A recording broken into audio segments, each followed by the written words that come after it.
much more popular.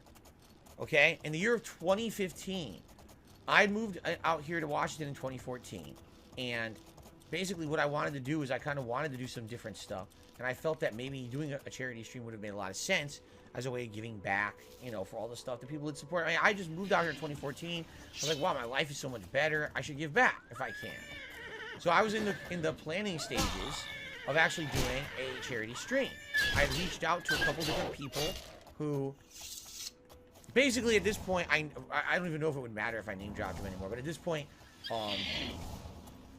point, it's neither here nor there. Basically, these are content creators who I was actually kind of friendly with, but I never really collaborated with before. But, oh my god, it's doing it again. Okay. Yeah, there's people who I never collaborated with before, people who I was friendly with in the content community. And there was a handful of them that I had who were going to join me for a charity stream. And the way it was going to work was I was going to stream and invite guests on. And there was going to be some co-op gameplay, but also at some points when I was going to take a break, you would like tag the stream out and go to another streamer or whatever. So I had this in the works. And I was working on it in the early parts of 2015. And then, no exaggeration, I wish this was an exaggeration. Within about a 6-month period in 2015, here's what happened, okay? Let's see. I was DDoS attacked constantly, all right? To the point where I lost revenue in streams. I had to have twice that year someone from my internet company come out and change my modem so I could get a new IP address.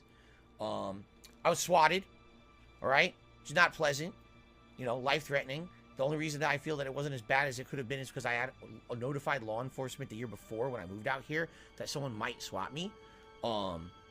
And basically that was because, you know, I was afraid that someone might pull something like that. And then they did.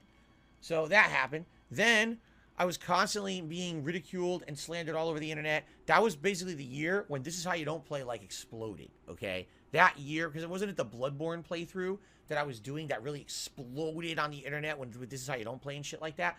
So basically, like, I went from being a prominent, known to be at kind of one of the top gaming YouTuber guys to the joke of the internet within about a 2-year period, and it was between about 2014 to 2015, okay? And so, after all that happening, okay, basically, it got to the point where, excuse me, I got a burp. Ooh, excuse me. Wait. It got to the point where it was getting so bad, and I was second guessing myself if I should do it. So I was actually planning on doing it for early fall, either late summer or early fall is when I wanted to do this event. And I was still in talks with people to do it, even though all that stuff had happened to me.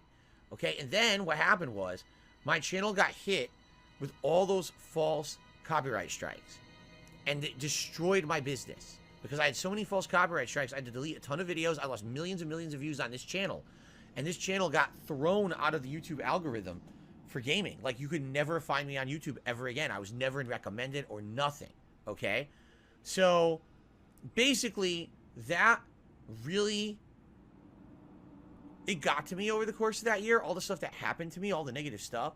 And basically I realized that I wasn't really in a position that would be well received. And in fact, it was actually, I want to say it was around that same time frame that another group of content creators on the internet who were called The Creatures actually were doing their own charity event. And during their charity event, they were swatted.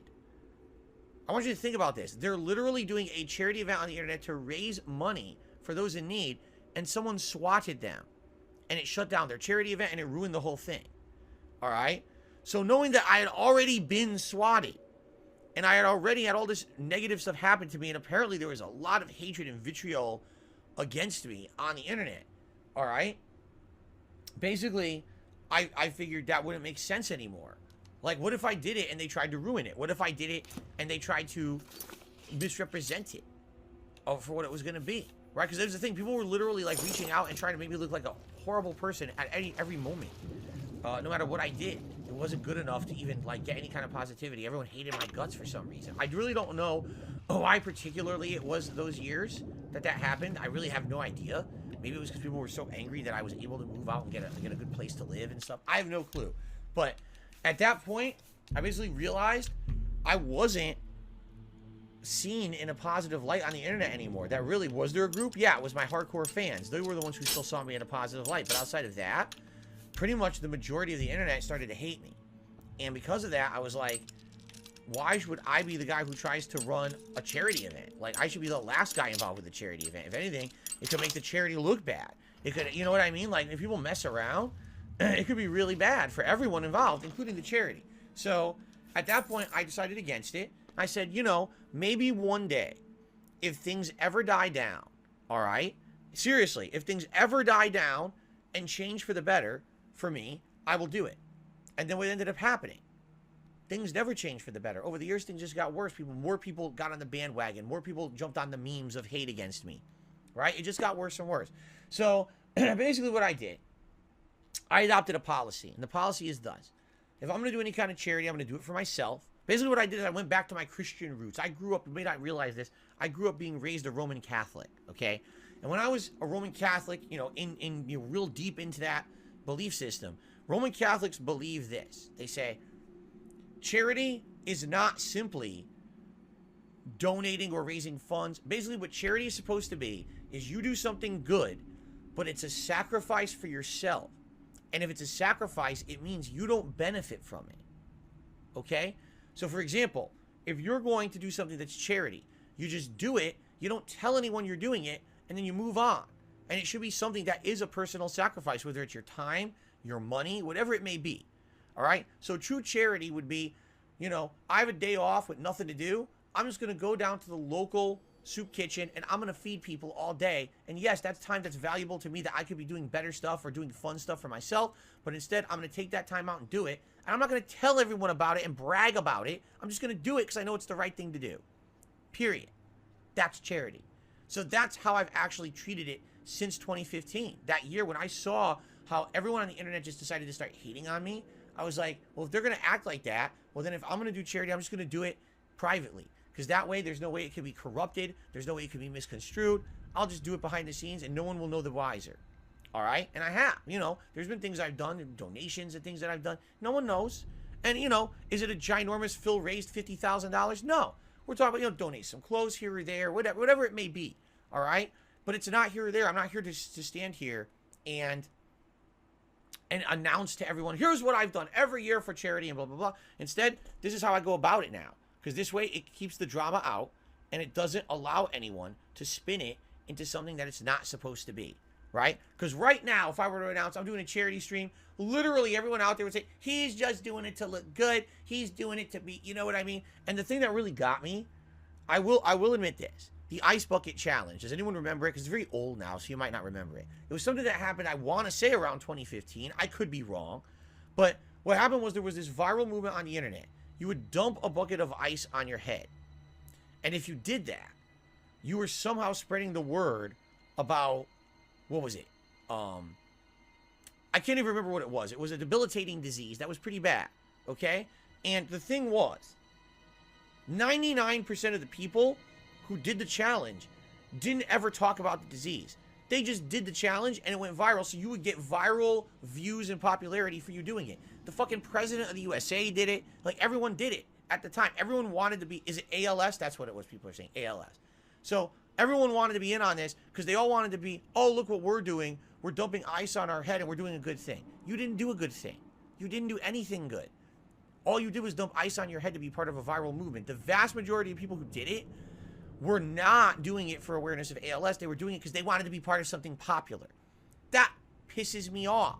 There were people who benefited directly from that. Oh, look at me. I'm so good. Look at the good thing I'm doing. You didn't do anything.